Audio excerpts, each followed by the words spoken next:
Hi, everybody. It's Carol. It's week 4. And so I've been thinking about this topic of the digital divide and the lack of access to technology and online resources and how that divides students in our country.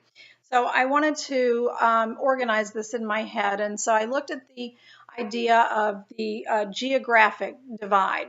And the articles really pointed that out to me more than I had thought about in the past. The idea of there being a divide between, say, suburban students and inner city students wasn't foreign to me.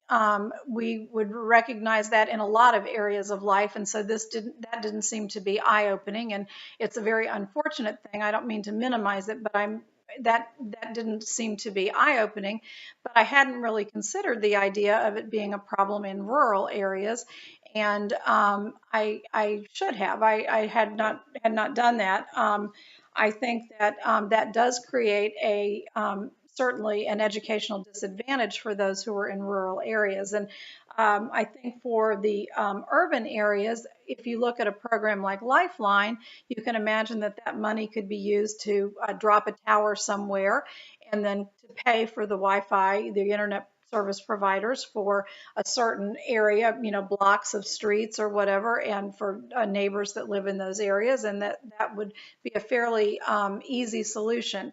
But in rural areas, it is more of a problem. And so I was trying to figure out how does this get solved? How does this work, and who provides the infrastructure? And so I Googled it up because that's the fastest way to try and find something out. And I found an article that was published by the Department of Education, U.S. Department of Education, their technology department. And the article is called Future Ready Schools, Building Technology Infrastructure for Learning. It was published in November 2014.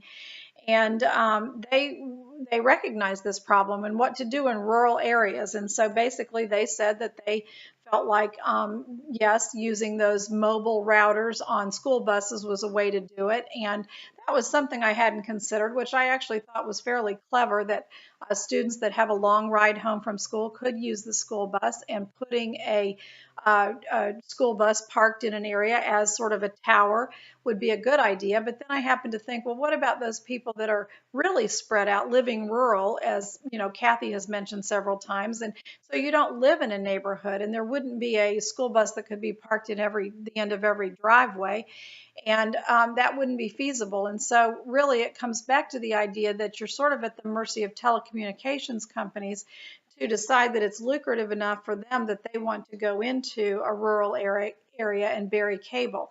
And that really is the problem, and that was pointed out in the article. And they suggested that you could work creatively, which to me seemed like a really long-term solution. They referenced an area in North Carolina, the New Bern area, and it was an area of about 75 miles, several school districts, several municipalities, and several communications companies, and how they all work together to come up with one solution for that area to provide buried cable so that each of the school districts could have internet service. And the thing that struck me was a comment from one of the school superintendents that said people still call me to find out how I could get all of those different factions to work together. So to me, that suggests that it's not a solution that is going to work in a lot of places, and it's going to be fairly difficult to do. Another person that they talked to in that article was someone from the Navajo Nation, who said that it's also hard to get land access. So I don't know if he was trying to get government lands for their schools or what, but they really, I thought, and this was the U.S. Department of Education, provided sort of a bleak picture for getting internet service in rural areas. And so I thought that they mentioned that Lifeline would be a great idea, but I didn't really get how that would work. So maybe some of you will be able to talk about that. I wasn't really sure. So I see geographic as being a problem. So you have the urban and the rural area, that is part of the problem of the divide. I also see economic as a problem. And it's not only the hardware. We did talk about that last week some about whether or not schools provide the computers or the laptops or whatever. But it's also having that money for Wi-Fi access, for having the money for the internet. And one of the moms talked about she had lost her job and she just didn't have money to pay for internet service anymore. And I can certainly relate to that as far as knowing that internet service is expensive. It can be quite expensive. And if you're in an area, like a city area, you might get a break because there's so much competition. But then if you go back to the idea of being in a rural area, even if you can get internet service, there might be one provider and you're not going to get any sort of break. And so for some families, that may be a problem. I also thought about, that mom again in that urban area sending her children out to find a free Wi-Fi service at a local fast food restaurant, and I thought about the safety of that, and that has to be, quite difficult. I don't know how you would do that. I guess you'd all just have to go sit at a restaurant and try and get the homework done. So that seems very difficult. The Department of Ed talked about rates for school districts to put their networks on a bandwidth, that there's actually an E-rate that's been legislated, but that doesn't really help individuals. So I see this economic divide also creating a problem for the online learning.